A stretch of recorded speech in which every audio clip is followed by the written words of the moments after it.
I wasn't supposed to see that message. But the moment I did, everything in my life snapped into place in the worst way possible. My name is Ryan Carter. I'm 34 years old. And the night I found out my wife was sleeping with my brother, I didn't react the way most people would. Because by the time they realized I knew, it was already too late for both of them. It started like any normal night. At least, that's what I thought. Emily fell asleep early, curled up on her side, her back facing me. She looked peaceful. Too peaceful. I remember staring at her for a while, thinking how lucky I was. We had been married for 6 years. 6 years of what I believed was trust, loyalty, partnership. 6 years of building something real. Or at least, that's what I thought. My phone was dead, so I grabbed hers from the nightstand to check the time. 12:47 a.m. And then it buzzed. A soft vibration. Just enough to catch my attention. I wasn't even trying to snoop, but the screen lit up. And I saw it. I miss you already, tonight wasn't enough. No name. Just a heart emoji next to the number. My stomach dropped instantly. At first, my brain tried to protect me. Maybe it's a wrong number. Maybe it's spam. Maybe. Then another message came in. You think he suspects anything? That's when my fingers moved on their own. I opened the phone. Unlocked. No password. That alone should have meant something. Careless. Confident. Or both. I opened the messages. And there it was. A thread. Long. Detailed. Intimate. And the name at the top. Jason.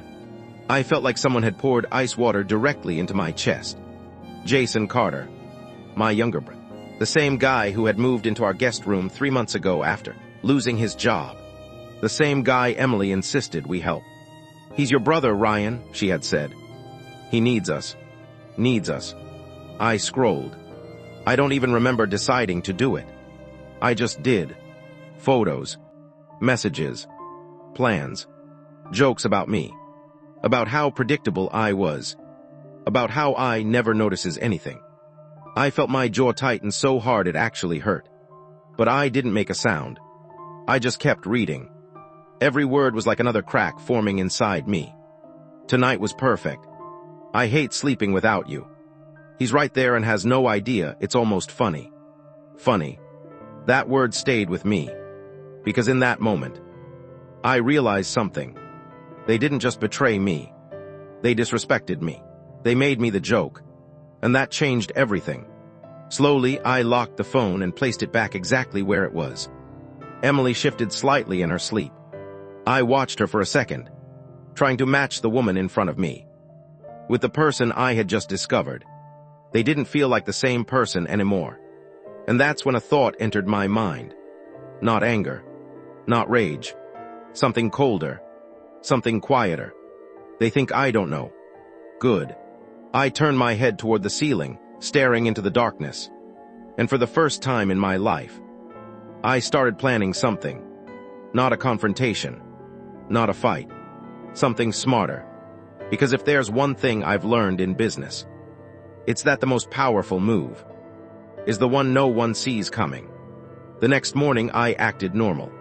Too normal. Morning, Emily said with a soft smile as she walked into the kitchen. I smiled back. Morning. I poured her coffee, kissed her on the cheek. Same routine, same gestures, but inside, everything had shifted. Jason came downstairs a few minutes later. Yo, he said casually, grabbing a banana from the counter. Hey, I replied, meeting his eyes for just a second. He didn't flinch, didn't hesitate. That confidence again, that arrogance. Good. That would make this easier. Big plans today? I asked. Nah, he shrugged. Just gonna chill, maybe send out some resumes. Emily glanced at him quickly. Too quickly. I noticed. Of course I noticed. But I pretended not to. Because now, I was watching everything. And they had no idea. Over the next few days, I became someone else. Quiet. Observant. Patient. I started leaving the house at random times, then coming back early. Listening. Watching. Learning their patterns. When they talked, when they met, when they thought they were safe. And what I found was worse than I imagined. They weren't just sneaking around. They were comfortable, careless, like I didn't even exist. And every time I caught a glimpse, a touch, a whisper, a look, it didn't break me. It built something inside me, something dangerous, because I wasn't going to explode. I wasn't going to scream. I was going to dismantle everything they had built, piece by piece, and they were going to watch it happen, without even realizing it was me. At least, not until it was too late, because the moment I decided not to react was the moment I took control. I didn't confront them. I didn't raise my voice. I didn't even change my tone. If anything, I became a better husband, a better brother, and that's what made it perfect, because the less they suspected, the deeper I could go. The first thing I did was simple. I checked everything: finances, accounts, shared bills, and what I found there almost made me laugh again. Emily had been moving money. Small amounts at first. Nothing obvious. $200 here. $350 there. Always labeled under random things: groceries, subscriptions, home expenses. But when I traced it all together, it wasn't random at all. It was going to Jason. Of course it was. Helping him get back on his feet. Except he wasn't getting back on anything. He was getting comfortable. In my house. With my wife. Using my money.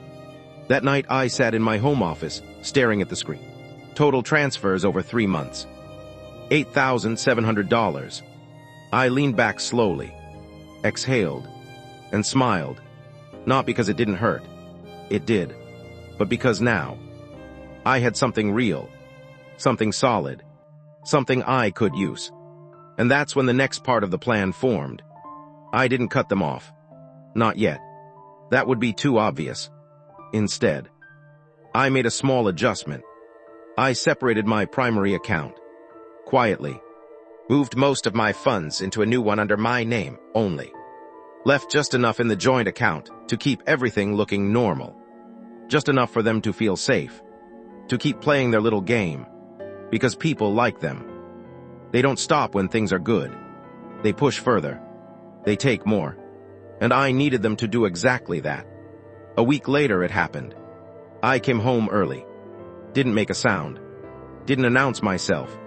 And as I stepped inside, I heard it. Laughter. From upstairs. Soft. Intimate. Wrong. I walked up slowly. Each step felt heavier than the last. Until I reached the hallway. The guest room door. Slightly open. And there they were. No more hiding. No more pretending. Emily sitting on the edge of the bed. Jason standing close. Too close. Her hand on his chest. His fingers brushing her hair back. Like I didn't exist. Like I never had. For a second. Just 1 second. Everything inside me screamed to break that door open. To end it right there. But I didn't. I stepped back. Silently. And walked away. Because catching them wasn't enough anymore. I wanted more than the truth. I wanted consequences. Real ones. That night I acted normal again. Dinner. Conversation. Even laughed at one of Jason's dumb jokes. And the entire time, I watched them. The way their eyes avoided each other too carefully. The tension. The secret sitting between them. They thought they were hiding it. But now, it was obvious. And honestly, that made it easier. The next step was personal. Very personal. Emily loved her image. Perfect wife. Perfect life. Social media full of smiling pictures, vacations, happy moments. Thousands of followers. Comments about how lucky she was. How we were goals. I started going through everything. Posts. Messages. Hidden folders. And that's when I found something interesting. She wasn't just hiding the affair. She was building a version of reality that didn't exist. Carefully curated. Carefully controlled. And suddenly, I knew exactly where to hit. Not with anger, but with truth. A few days later, I set everything in motion. I gathered the messages, screenshots, photos, bank transfers, every piece of evidence, organized, clean, undeniable. Then I waited, because timing was everything. It happened 2 weeks later. Emily decided to host a dinner. Friends, family, even my parents. Jason was there too, of course, smiling, laughing, playing his role perfectly. The house was full, voices everywhere, glasses clinking. Normal, completely normal, until it wasn't. Halfway through dinner, Emily stood up, tapped her glass. "I just want to say something," she said, smiling brightly. Everyone quieted down.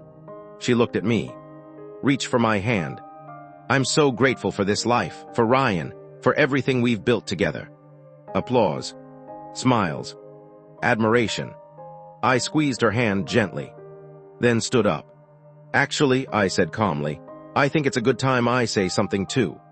She looked at me, slightly confused, but still smiling. "Of course," she said. I nodded, then walked over to the TV, picked up the remote, and pressed play. At first, no one understood. A screen, a message, then another, and another. The room went silent, dead silent. Emily's smile faded. Jason's face drained of color, because on that screen was everything, every message, every lie, every moment they thought was hidden, exposed, in front of everyone. "What is this?" my mother whispered. No one answered. They didn't need to, because the truth was speaking for itself. Emily stepped toward me. "Ryan." But I raised my hand slightly. "No," I said quietly. "Let it play." And it did. Every second. Every word. Every betrayal. By the time it ended, the room felt different. Heavy. Broken. Real. Emily was crying. Jason couldn't even look up. And I just stood there. Calm. Steady. In control. "I didn't want to believe it," I said, my voice even. "But I guess some things deserve to be seen." No yelling. No chaos. Just truth. And that's what destroyed them. Because once people see who you really are, there's no going back. Emily tried to speak again. Tried to explain. But no one was listening anymore. Not really. Because the damage was already done. I looked at Jason one last time. My brother. Or at least he used to be. "You needed help," I said quietly. "I gave it to you." He said nothing. Of course he didn't. Because there was nothing left to say. Then I turned to Emily. "I loved you," I said. That was real, at least for me. Her face broke completely at that. But I didn't stop. "Everything after this isn't my problem anymore." And just like that, I walked out. Not angry. Not broken. Just done. And the strangest part, as I stepped outside, took a deep breath. For the first time in months, I felt something I hadn't felt in a long time. Peace. Because betrayal doesn't destroy you. Not if you face it the right way. Sometimes, it shows you exactly who people are. And once you see that clearly, you realize something important. Losing them was never the loss. It was the escape. I thought walking away would be the end of it. It wasn't. It was just the moment everything truly began. The next morning felt quiet. Not peaceful, just empty. I woke up in the same house, but it didn't feel like mine anymore. The walls held too many memories. Too many lies. I sat on the edge of the bed for a long time, staring at nothing. No messages. No calls. At least not yet. That part didn't surprise me. People like them don't react immediately. First comes shock. Then denial. Then damage control. And right on time, my phone buzzed. Emily. I stared at her name for a few seconds before answering. Not because I missed her, but because I wanted to hear what she would say now, when there was nothing left to hide. "Ryan," her voice was weak. "Please, just let me explain." I didn't say anything. I let the silence stretch. Because silence makes people reveal more than words ever could. It wasn't what you think, she rushed. It just happened. I was confused and Jason. Stop, I said calmly. She went quiet instantly. You don't get to rewrite this, I continued. Not now. I made a mistake. No, I cut in again, my tone still steady. A mistake is forgetting something at the store. This was a choice, repeated, planned. She started crying. Real or not, I didn't care anymore. I still love you, she whispered. That one line. Used to mean everything. Now it meant nothing. Then you should have acted like it, I replied. Silence again. Heavy. Uncomfortable. Final. Where are you? She asked softly. Does it matter? I want to fix this. I almost smiled. Not out of amusement, but because I could finally see it clearly. This wasn't about love. This was about losing control. No, I said. You want things to go back to how they were. That's not the same thing. She didn't respond, because she knew I was right. I'll have the papers sent over, I added. Sign them when you're ready. And before she could say anything else, I hung up. That was the last time we spoke like that. After that, everything became colder, more official, more real. The divorce process started quickly, faster than she expected, faster than Jason expected too, I'm sure. Because here's the thing they didn't think about. While they were busy sneaking around, I was building something else entirely. Control, documentation, protection, the house. In my name, the majority of our savings. Already moved. The evidence. More than enough. Emily tried to fight it at first. Of course she did. People always do when reality finally hits. She claimed emotional distress. Tried to shift blame. Even hinted that I was distant and neglectful. But facts don't care about narratives. And I had facts. Every message. Every transfer. Every moment they thought was hidden. And in the end, she didn't have much to stand on. Jason. He disappeared. Didn't show up to anything. Didn't call. Didn't text. Just gone. Like a coward. And honestly, that was exactly who he was. A few weeks later, I went back to the house. Not to stay. Just to collect the last of my things. Emily was there. Sitting on the couch. Alone. The moment she saw me, she stood up. Her eyes were different now. Not confident. Not in control. Just tired. You look okay, she said softly. I am, I replied. That seemed to hit her harder than anything else. I didn't think you'd move on this fast. I didn't move on, I said. I moved forward. She looked down, processing that. I lost everything, she whispered. I studied her for a moment, because part of me, a small part, still remembered who she used to be, or at least who I thought she was. You didn't lose everything, I said calmly. You traded it. Her lips trembled. She had no answer for that. Of course she didn't, because deep down, she knew. I never meant to hurt you like this, she said. I nodded slightly. I believe you. Her eyes flickered with a small spark of hope. Then I added, but you did anyway. And just like that, it was gone. I walked past her, collected my things. No drama, no yelling, no second chances. Because closure isn't something you get from the other person. It's something you decide for yourself. As I reached the door, she spoke again. Do you ever think about us? She asked. I paused for a second. Not because I didn't know the answer, but because I wanted to be honest. Yes, I said. Her face softened slightly. Sometimes. And then I opened the door and left. For good. Months passed. Life didn't magically become perfect. That's not how it works. There were quiet nights. Moments where memories tried to creep back in. But they didn't control me anymore. Because I had already faced the worst of it. And survived. Work got better. Focus came back. I started rebuilding not just my life, but myself. Stronger, clearer, more aware. And one day, completely out of nowhere, I got a message. From Jason. I stared at it for a long time. Not because I cared, but because I was curious. After everything, what could he possibly say? I opened it. Hey, I know I don't deserve it, but can we talk? I let out a slow breath, shook my head slightly, then typed back. No. That was it. No anger. No insults. No closure for him. Because some people don't deserve access to you anymore.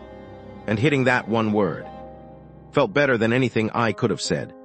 I put my phone down, looked around my apartment. Quiet. Simple. Mine. And for the first time in a long time, there was no noise in my head. No questions. No doubts. Just clarity. Because in the end, they didn't ruin my life. They revealed who didn't belong in it. And once you understand that, you stop looking at betrayal like a tragedy and start seeing it as the moment everything finally made sense. A year passed, not the kind you count day by day, the kind that just reshapes you, quietly, completely. I didn't become someone new overnight. It was slower than that. Some days were heavy. Some days felt almost normal. But little by little, the weight started lifting. I moved into a smaller place across town. Nothing fancy. Just clean, quiet mine. No memories hiding in the walls. No ghosts in the corners. Just space. And for the first time in years, I started enjoying that silence. Mornings became simple. Coffee. Work. No tension. No pretending. No watching someone lie to my face. That alone felt like freedom. People at work noticed the change. You seem different, one of my colleagues said one afternoon. I am, I replied. And that was enough. Because I didn't feel the need to explain anymore. That part of my life, it wasn't something I carried around like a wound. It was something I had already put down. Then one evening, everything shifted again. Not in a bad way. Just unexpected. I was at a small bookstore downtown. Somewhere I used to go before life got complicated. Back when things were simple.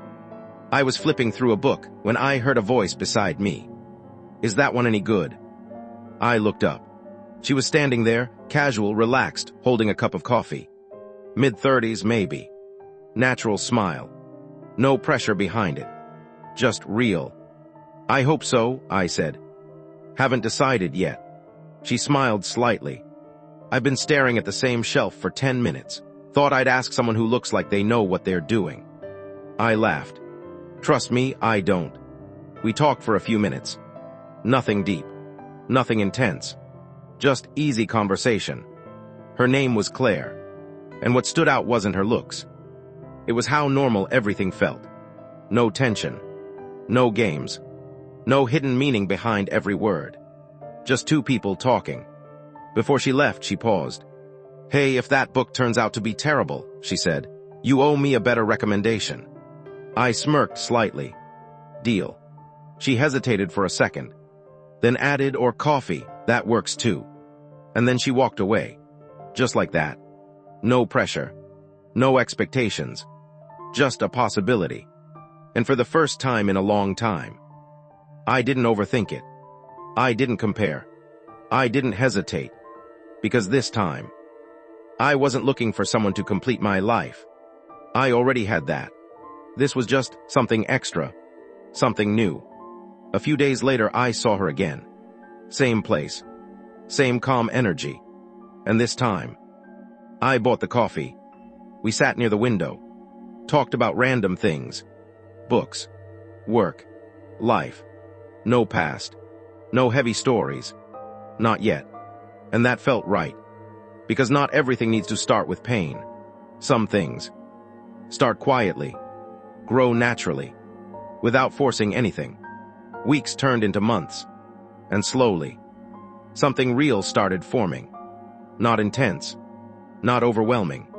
Just steady. Healthy. And that was new for me. No secrets. No guessing. No wondering where I stood. Because with Claire, what you saw was what you got. And after everything I'd been through, that was more valuable than anything. One night we were sitting on my balcony. City lights in the distance. Silence, but not the empty kind. The comfortable kind. She looked at me for a moment. "You've been through something," she said. Not a question. A statement. I nodded slightly. "Yeah." She didn't push. Didn't ask for details. Just waited. And that's when I knew. I could tell her. So I did. Not everything. Not all at once. But enough. Enough for her to understand. Enough for her to see me without judgment. When I finished, she just nodded. "That explains a lot," she said softly. "Does it change anything?" I asked. She shook her head. "No," she said. "It just makes me understand you better." And that was it. No pity. No drama. Just understanding. And in that moment, I realized something. Not everyone is like them. Not everyone betrays. Not everyone lies. Some people are exactly who they show you. And when you find that, you don't hold on out of fear. You stay. Because you want to. Months later, I ran into Emily again. By accident. A grocery store. Of all places. She looked different. Not broken. But not the same either. Life had clearly humbled her. She saw me. Froze for a second. Then slowly walked over. "Hi," she said. "Hi." Awkward. Quiet. Real. "You look good," she added. "I am," I said. She nodded. Like she expected that. "I heard you're seeing someone," she said carefully. "I am." A small pause. "I'm glad," she said. And for the first time. It didn't feel fake. It didn't feel like manipulation. Just acceptance. "I'm sorry," she added. Not dramatic. Not emotional. Just simple. "I know," I replied. And I meant it. Not because it fixed anything. But because at this point, it didn't need to. We stood there for a moment. Two people who used to be everything to each other. Now just strangers with history. "I hope you're okay," she said. "I will be," I replied. And that was enough. We didn't exchange numbers. Didn't look back. Just walked in different directions. And honestly, that felt right. Because some chapters aren't meant to reopen. They're meant to stay closed. Exactly where they ended. That night, I sat on my balcony again. Phone in my hand. A message from Claire. "Dinner tomorrow." I smiled slightly. Typed back. "Yeah, I'd like that." Then I looked out at the city. Lights stretching into the distance. Life moving forward. And for the first time in a long time, there was no weight in my chest. No anger. No regret. Just clarity. Because in the end, everything that happened, every betrayal, every lie, it didn't break me. It redirected me. And sometimes, that's the only way you find where you truly belong.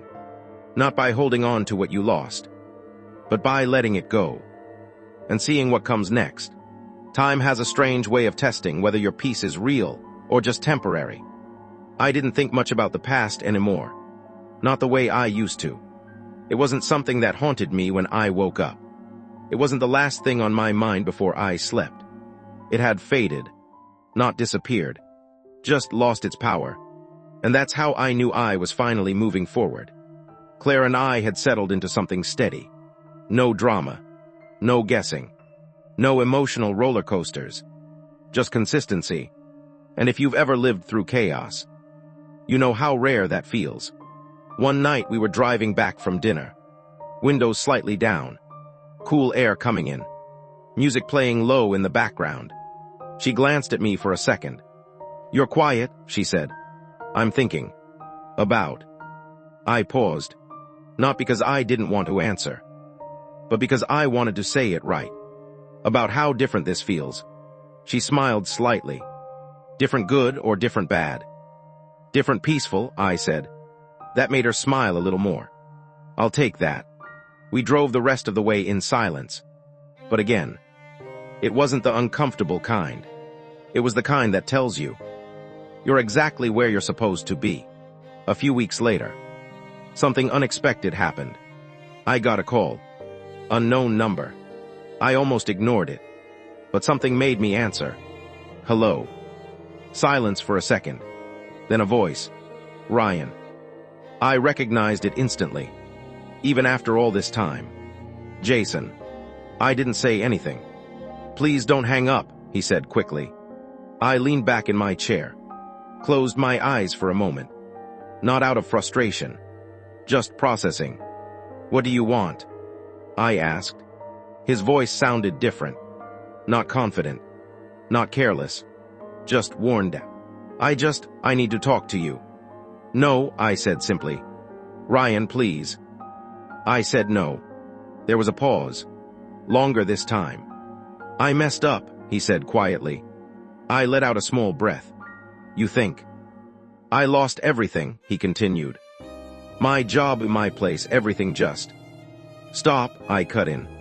Because I already knew where this was going. You don't get to call me now, I said. Not after everything. I know I don't deserve it, he said quickly. But you're my brother. No, I said firmer this time. I was your brother. Silence. Heavy. Final. I just thought maybe, after all this time, that I'd forget. I asked. That I'd forgive. I added. He didn't answer, because he didn't need to. You made your choice, I continued. Now live with it. And before he could say anything else, I hung up. I didn't feel angry. Didn't feel satisfied. Just done. Completely done. I put my phone down. Looked around the room. Everything felt still. Grounded. And that's when I realized something important. Closure doesn't come from them. It comes from the moment you stop needing anything from them. And I didn't need anything anymore. Not answers. Not apologies. Not explanations. Nothing. That chapter was over. Fully. Finally. A few months later. Claire and I took a trip. Nothing big. Just a quiet place by the lake. Away from the city. Away from noise. The kind of place where time slows down a little. We spent most of the day outside. Walking. Talking. Doing nothing. And somehow, that nothing felt like everything. That evening we sat by the water. Sun starting to set. Colors reflecting across the surface. She leaned her head lightly against my shoulder. You ever think about the future? She asked softly. I looked out at the horizon. Then back at her. Yeah, I said. And I smiled slightly. For the first time, it doesn't scare me. She didn't say anything. But I felt her hand tighten gently around mine. And in that moment, everything made sense. Not the past, not the pain, but where I was now. Because sometimes, you don't understand why things fall apart until you see what they were making space for. And what I had now was something real, something steady, something built on truth, not illusion, not convenience, not lies, just real. The kind of thing I didn't have to question, didn't have to chase, didn't have to fight to believe in. And after everything, that was more than enough. That night, as we walked back to the cabin, I stopped for a second. She looked at me. What? She asked. I shook my head slightly. Nothing. But it wasn't nothing. It was everything. Because in that moment, I realized something simple. Something most people don't figure out until it's too late. Peace isn't found in holding on to people who hurt you. It's found in letting them go. And choosing better. And for the first time in my life, I knew I had. Completely. No doubt. No hesitation. Just certainty. And that's how I knew. This wasn't just another chapter. This was the part of my life that actually mattered. Life didn't test me with chaos again. Not the same way. It tested me with something quieter, something harder to notice. Consistency. Because when things finally settle, when the noise disappears, that's when you find out who you really are without the struggle. Months turned into another year, and nothing dramatic happened. No betrayals. No unexpected calls. No past showing up at my door. Just days, normal, steady days. And for the old version of me, That might have felt boring, but now, it felt like winning. Claire became a permanent part of my life without either of us forcing it. No big moment, no sudden shift, just small decisions repeated every day. Choosing each other, choosing honesty, choosing peace. We moved in together eventually, not because we had to, but because it made sense. And that difference mattered more than anything. There were no doubts, no second guessing, no feeling like something was hiding under the surface. If something bothered us, we said it. If something felt off, we addressed it. Simple, clear, real. One evening, we were unpacking boxes in the new place. Music playing, windows open. That calm kind of chaos that comes with starting something new. Claire found an old photo in one of the boxes. She looked at it for a second, then glanced at me. "Is this?" "Yeah," I said. It was a picture from my old life. Me, Emily, Jason. Standing together. Smiling. Looking like a family. Claire didn't react immediately. She just studied it. Then asked quietly, "Do you want to keep it?" I walked over. Took the photo from her hand. Looked at it. Really looked at it. Not with anger. Not with pain. Just distance. "That version of me doesn't exist anymore," I said. And I meant it. Not in a bitter way. In a truthful way. I placed the photo back in the box. Closed it. And that was it. No dramatic moment. No emotional breakdown. Just closure. Real closure. A few weeks later, something happened that I didn't expect. Not from them. From me. I was driving home from work when I passed a street I hadn't been on in a long time. The old house was down that road. I didn't plan to turn. Didn't think about it. But my hands just did. Slowly, I drove past it. The same house. Same driveway. Same front door. But it didn't feel like mine anymore. Not even a little. It just felt like a place. Someone else's place. And that's when it hit me. The final piece. I wasn't connected to it anymore. Not emotionally. Not mentally. Nothing. Whatever hold that life had on me was completely gone. I didn't stop the car. Didn't sit there. Didn't stare. I just kept driving. And that simple act meant more than anything else, because it proved something I didn't even realize I needed to prove. I was free. Not pretending. Not distracting myself. Actually free. That night I told Claire about it. She listened quietly, then smiled. "That's a big deal," she said. "Yeah," I nodded. "It is." She leaned in slightly. "I'm proud of you." And for a second, that hit deeper than I expected. Not because I needed validation, but because it felt earned. Everything I had gone through. Everything I had rebuilt. It led here. To a life that made sense. To a version of myself that I respected. To a relationship that didn't require me to question my worth. Later that night, as we sat together, I thought about something I hadn't in a long time. Not the pain, not the betrayal, but the lesson. Because there was one. A real one. People always think the worst part of betrayal is losing someone you love. It's not. The worst part is realizing you loved someone who never truly respected you. But the best part is what comes after. Because once you see that clearly, you never accept less again. You don't ignore red flags. You don't make excuses. You don't settle. And that changes everything. Completely. I looked at Claire, at the life we were building, at the peace that surrounded us. And I knew something with absolute certainty. If I hadn't gone through all of that, I wouldn't be here. Not like this. Not with this clarity. Not with this strength. So no. I didn't regret it. Not anymore. Because some endings aren't losses. They are corrections. And sometimes, the worst thing that ever happens to you becomes the reason your life finally makes sense. I leaned back, closed my eyes for a second, and just breathed. No weight, no noise, no past pulling at me. Just the present, just peace. And for the first time in my life, I didn't feel like I was searching for anything. because I had already found it.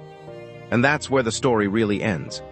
Not with revenge, not with pain, but with something far more powerful. Moving on. For real this time. For a while, nothing changed. And that used to scare me, not because something was wrong, but because I wasn't used to things being right for this long. That old version of me, the one that lived in constant tension, kept waiting for something to go wrong, for a crack to appear, for history to repeat itself. But it didn't. Days stayed normal. Weeks stayed calm. And slowly, that voice in the back of my mind got quieter, until one day, it was gone. Completely. That's when I realized healing isn't loud. It doesn't arrive with some big moment. It shows up quietly. In the days where nothing hurts anymore. Claire noticed it before I did. "You're lighter," she said one morning. We were sitting at the kitchen counter, coffee in hand, sunlight coming through the window. "Lighter?" I asked. She nodded. "Yeah, like you're not carrying something anymore." I thought about that for a second. And for once, I didn't have to think too hard. "I'm not," I said. And that was the truth. Not partially. Not temporarily. Fully. She smiled. And that smile, it felt different. Because it wasn't built on hope. It was built on reality. On what we had actually created together. Later that day, I got an email. Nothing unusual at first. Just another notification. But when I opened it, I paused. It was from a lawyer. Attached documents. A name I hadn't seen in a long time. Emily. I stared at it for a few seconds. Not with anger. Not with curiosity. Just awareness. I opened the file. It was a final settlement notice. Some remaining legal closure. Property adjustments. Technical things. Nothing emotional. Nothing personal. Just the last thread being cut. And as I read through it, I felt something unexpected. Not relief. Not sadness. Just nothing. No reaction. No shift. No weight. It was just paper. And that's when it hit me again. How far I had actually come. Because there was a time. That name alone would have changed my entire day. Now, it barely touched me. I signed it. Sent it back. Closed the email. And moved on. Just like that. That evening, Claire and I went out for a walk. Nothing planned. Just needed some air. We passed by a small park. Kids playing. People laughing. Life moving like it always does. Unaffected. Unbothered. And for the first time, I didn't feel like I was catching up to life. I felt like I was part of it again. Naturally. Without forcing it. Without questioning it. We sat on a bench for a while, watching everything around us. Claire leaned slightly into me. Comfortable. Present. "You ever think about what would have happened if things didn't go the way they did?" she asked. I exhaled slowly. "Yeah," I said. And I looked ahead. At the people. At the movement. At the normalcy. "I wouldn't be here," I said. She didn't respond immediately. Just listened. "I wouldn't be this version of myself," I continued. "And I wouldn't have this." I glanced at her. She met my eyes. Soft smile. No words needed. Because some things don't need to be said out loud. That night, as I lay in bed, I thought about everything again. Not in detail. Not reliving it. Just acknowledging it. Like looking at a closed chapter in a book. You know what happened. You know how it ended. But it doesn't pull you back in anymore. And that's when I realized something final. Something that made everything make sense. Closure isn't about getting answers. It's not about understanding why someone did what they did.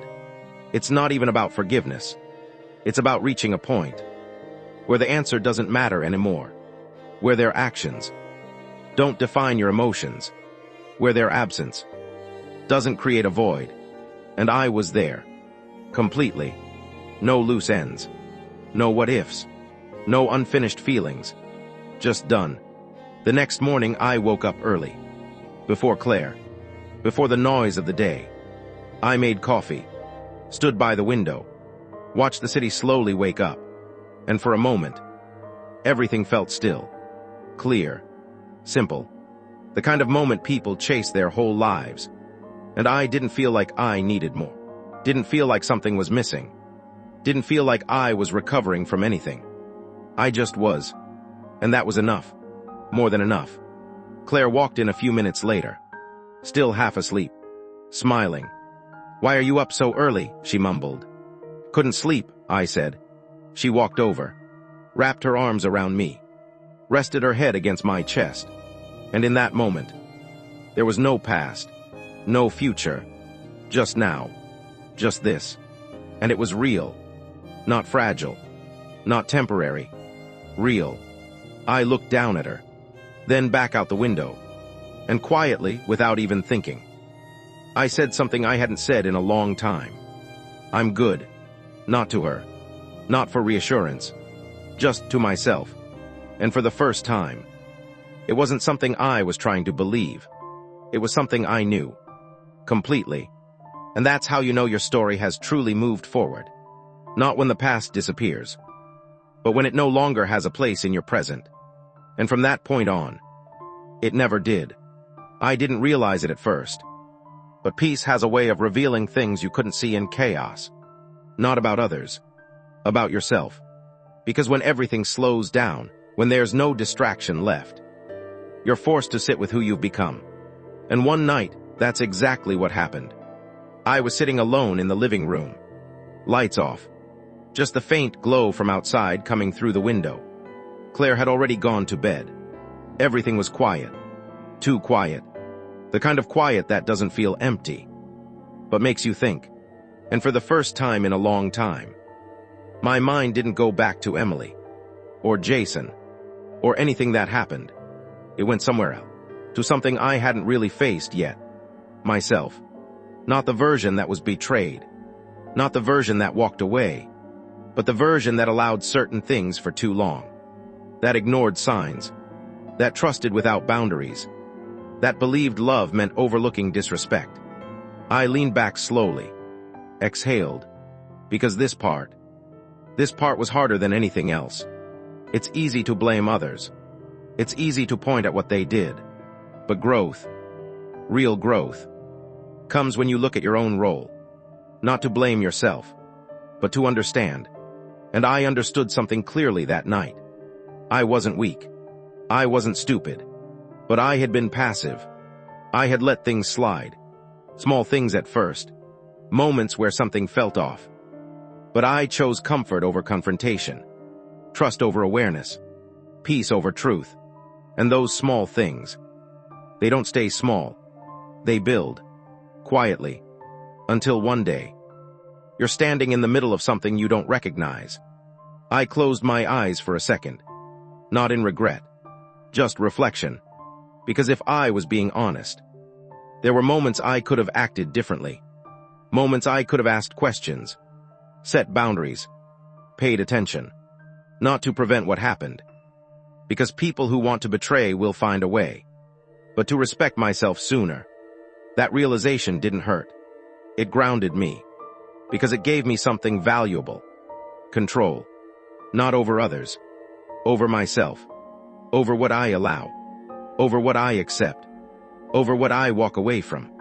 And once you understand that, you stop fearing the past repeating itself. Because you know, you won't be the same person again.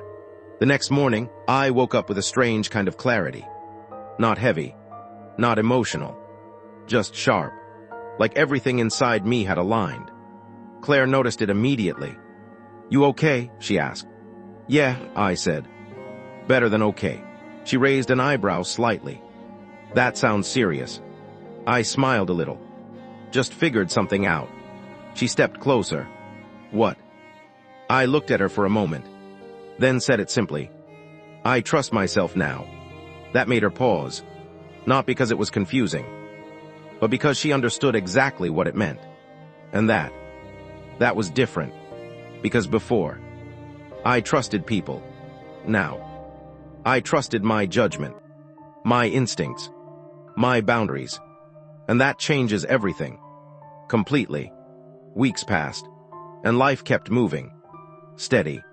Consistent. Real. Until one afternoon, something unexpected happened again. Not from the past. From the present. Claire got an offer. A job opportunity. In another city. A big one. The kind you don't ignore. The kind that changes things. We sat at the table that night. The offer letter between us. Neither of us speaking at first. Because we both knew. This wasn't a small decision. "What are you thinking?" she asked quietly. I looked at the paper. Then at her. Then back at the paper. "I think it's a big opportunity." She nodded. "It is." Silence again. But this time, it wasn't comfortable. It was real. Because this was different. This wasn't about betrayal, or pain, or the past. This was about the future, and choices. "I don't want to lose this," she said softly. She wasn't talking about the job, and I knew it. I leaned back slightly, thinking, not reacting, not rushing, because the old version of me would have done that, would have made a decision based on fear. Fear of losing, fear of change, fear of being alone again. But that wasn't me anymore. So I asked the only question that mattered. "What do you want?" She looked at me, really looked at me. "I want both," she said. "But I don't know if that's possible." I nodded slowly, because that's where life gets real. Not everything fits perfectly. Not everything comes easy. Sometimes, you have to choose, or find a way to build something new. And that's what this moment was. Not a problem, an opportunity, to see if what we had was strong enough to evolve, to grow, to adapt. I stood up, walked over to the window, same place I always went when I needed clarity. Looked out at the city. Everything familiar, everything stable, everything safe. Then I thought about something. Who I was before, what I went through, what I built after, and what mattered now. Then I turned back to her and said something simple. "Then we figure it out." She blinked slightly. "What do you mean?" "I mean we don't make decisions based on fear," I said. "We make them based on what we want to build." Her eyes softened. "But what if it doesn't work?" I took a step closer. "Then we deal with it," I said calmly. Together or honestly. That last word mattered. Honestly. Because that's what we had. No illusions. No pretending. Just truth. And that's stronger than anything else. She stood up slowly. Walked toward me. "Are you saying you'd move?" she asked. I smiled slightly. "I'm saying I'm not afraid anymore." And that was the real answer. Not about the city. Not about the job. About me. About who I had become. Because when you're not driven by fear, your choices change. Your life changes. Everything changes. She wrapped her arms around me, tighter than usual, and I felt it. Not desperation, not uncertainty, just connection, real connection. And in that moment, I knew something for sure. This wasn't like before. This wasn't fragile. This wasn't built on something that could break easily. This was different, stronger, because it wasn't just about love. It was about understanding, growth, choice. And that's what makes something last. Not perfection, not convenience, but two people choosing each other. Even when things get complicated, even when the future isn't clear, even when it would be easier to walk away. And for the first time in my life, I wasn't afraid of that uncertainty. I was ready for it, because whatever came next, I knew one thing. I wouldn't lose myself again, and that made all the difference. The next morning, the air felt different, lighter, but not in a trivial way, more like the kind of light that comes after a storm has passed, when the sky isn't just clear, it's sharp.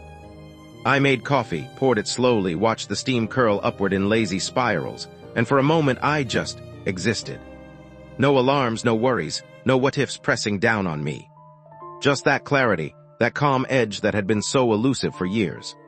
Claire came in, hair pulled back loosely, a sweater hanging off one shoulder, eyes still half-lidded from sleep.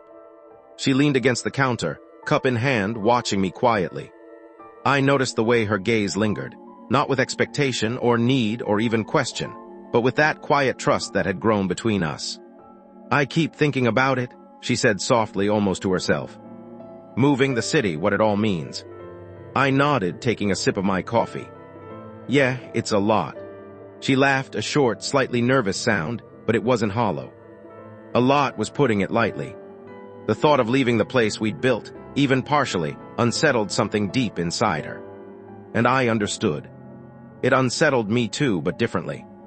Not because I feared loss, not because I doubted us, but because everything familiar always comes with a weight, even when you're ready to move forward. I reached for her hand across the counter, warm and steady. "You know what I realized?" I said, letting the quiet pause hang just enough to make her lean in. "Life isn't about holding on to the familiar. It's about choosing what you want to grow." She looked at me, eyes wide, searching, hesitant. "And if we grow apart?" That question made the air between us thicken, but I didn't pull back. I didn't flinch. I had learned long ago that fear is contagious only if you let it be. Instead, I smiled. "Then we adjust, then we talk, then we build something new, but we do it together, or we do it honestly." Her lips curved into a small, almost shy smile, but it didn't hide the tension. "Honestly," she repeated, almost like tasting the word, testing it, seeing if it would stick. "Yes," I said. "Honestly, because we've both known what it feels like to pretend, to bend, to break, and we don't need that anymore." She leaned closer, resting her head against my shoulder. Warm, safe, familiar, but not in a way that trapped us. It was comforting, grounding, like the calm in a storm that has yet to show its next twist. I wrapped an arm around her and held her there, feeling her inhale, exhale, in rhythm with me. Minutes passed, maybe hours, I didn't care. Time didn't matter. Only this. Only the feeling that we had survived, we had learned, and somehow we had emerged stronger. Then her voice broke the quiet. "You know, I was scared I'd lose you if I left. But now it feels like we're stronger than that. Like maybe distance isn't the enemy we think it is." I kissed the top of her head. "Distance isn't the enemy, fear is, and we don't feed that anymore." Her hands found my face, warm and intentional, holding me like she was anchoring herself and me in the same moment. "So we try it." "We try it," I said. There was a pause, a long one, where the weight of the world could have pressed in, but it didn't. Because we had learned something no one could take from us. We had each other, and we had ourselves. And that mattered more than any city, any job, any fleeting comfort of the... I pulled back slightly, just enough to look into her eyes. "We'll figure it out, step by step, mistakes, detours, everything, but we'll figure it out together." She nodded, a small smile tugging at the corners of her mouth. "Together," she repeated. And just like that, the fear that had once lurked in the corners of my mind, fear of loss, fear of betrayal, fear of change, faded. Not because life was suddenly perfect, but because I was no longer defined by it. For the first time in years, I felt the quiet thrill of freedom.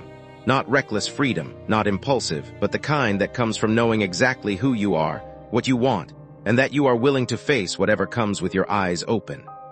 Later, as I packed a small bag to take with me if the move became real, I realized something else. Life didn't need to be predictable. It didn't need to be neat. It didn't even need to make sense. All it needed was truth, trust, and the courage to act. I looked at Claire, sitting cross-legged on the bed, flipping through the job paperwork, and I smiled. She caught my gaze and winked, that little playful thing she did when she knew I was thinking too much.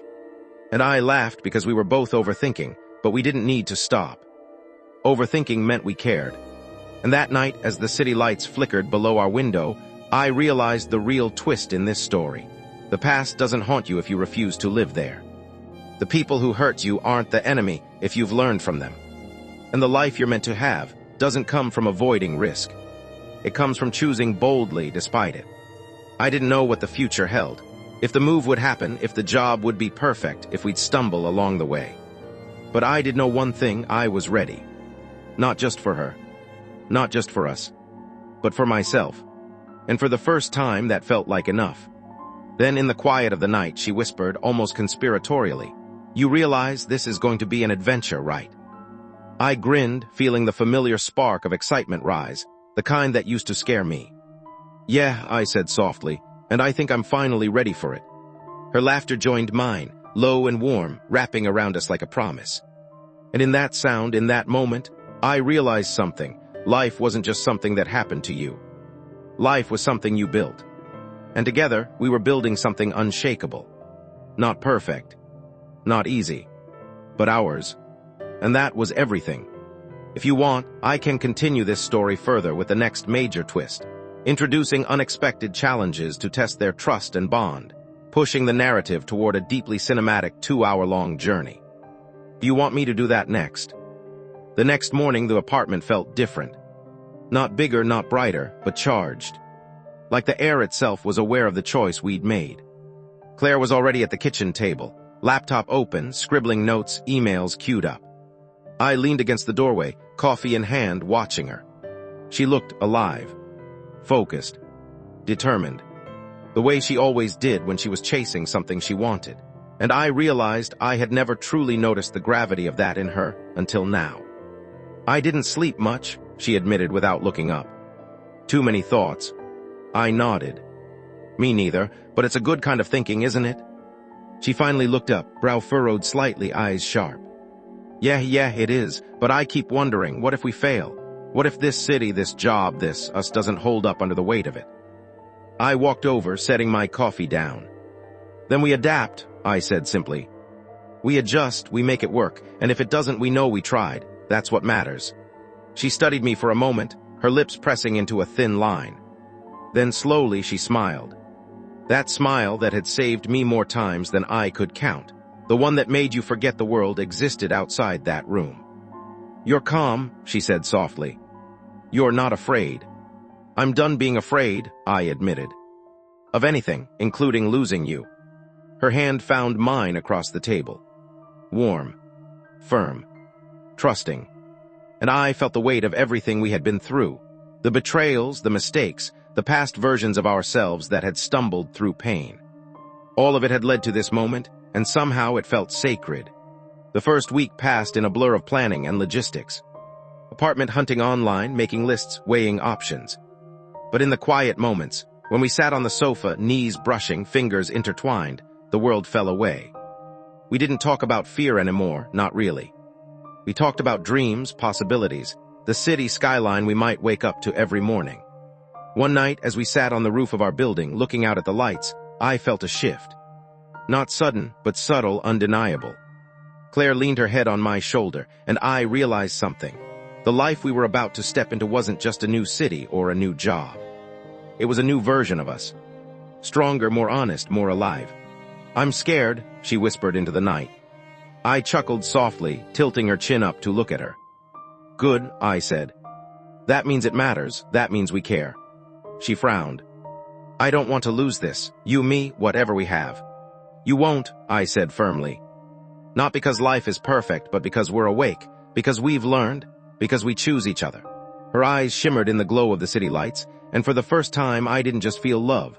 I felt partnership, respect, shared strength. I realized that love alone isn't enough to carry a life forward.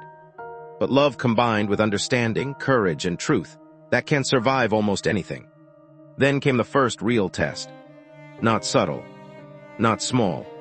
A call from the company offering Claire a relocation package that required immediate decision. They wanted an answer within 48 hours. The kind of urgency that rattles nerves and forces choices before your brain has time to process. Claire froze when I showed her the email. Her hands trembled slightly, eyes wide. This is it, she said. I have to decide now. I took her hands in mine, steadying her. Then we decide together, I said. Not on fear, not on impulse, but on what we want to build. We spent the night mapping out possibilities. Flights, apartments, commuting, costs, friends, family. Every scenario, every potential outcome. Some excited us. Some scared us. But we talked through it all, honestly, without hiding anything, without pretending the unknown wasn't terrifying. By sunrise, we had a plan. Not perfect, but workable. Not guaranteed, but hopeful. And in that moment, Claire looked at me and smiled. The kind of smile that reaches deep into your chest and warms something you didn't even know was cold. I think we're ready, she said. We are, I agreed. And as the city below us stirred to life, I realized the truth. Life would always test us, always challenge us, always force us to confront fear and choice. But this time we weren't hiding. We weren't shrinking. We weren't pretending to be anyone else. We were awake. We were aligned. And for the first time, I understood what it really meant to build a life worth living, with someone worth keeping. I didn't know what tomorrow would bring. Maybe chaos. Maybe heartbreak. Maybe unexpected joy. Maybe everything at once. But for the first time, I didn't care. Because we were ready. Together. And that made all the difference. If you want, I can continue the story into the actual move, the first challenges in the new city, and a major twist that tests their bond in a deeply cinematic way, keeping it long-form and emotionally immersive. Do you want me to do that next? The morning we left, the city felt strange. Familiar streets, familiar sounds, but everything was laced with the weight of goodbye. Boxes stacked in the living room, our old apartment smelling faintly of memories we'd made and things we'd left behind. I carried a small bag with essentials, but the real weight was in my chest, a mixture of anticipation, hope, and nervousness. Claire moved efficiently, checking lists, double-checking papers. She had always been organized, precise, the kind of person who could carry the chaos of life in her mind and make it look effortless. I admired that about her even now. Even as I felt my heart tighten at leaving this place, the home we had built together, I knew she was the reason I could step forward. We stood at the door, keys in hand, and for a long moment neither of us moved. We just looked at each other, letting the unspoken acknowledgement settle. We were leaving behind comfort, familiarity, our past, and stepping toward uncertainty. Ready? I asked softly. She smiled, a small knowing curve of her lips. As I'll ever be. The ride to the airport was quiet. Not tense, just reflective. Every corner we passed reminded us of some memory. The cafe where we first met. The street we had walked in the rain and laughed until we were soaked. The park bench where we'd argued for the first time, and then made up hours later. I'm scared, she said finally, breaking the silence. I glanced at her. Good, I said gently.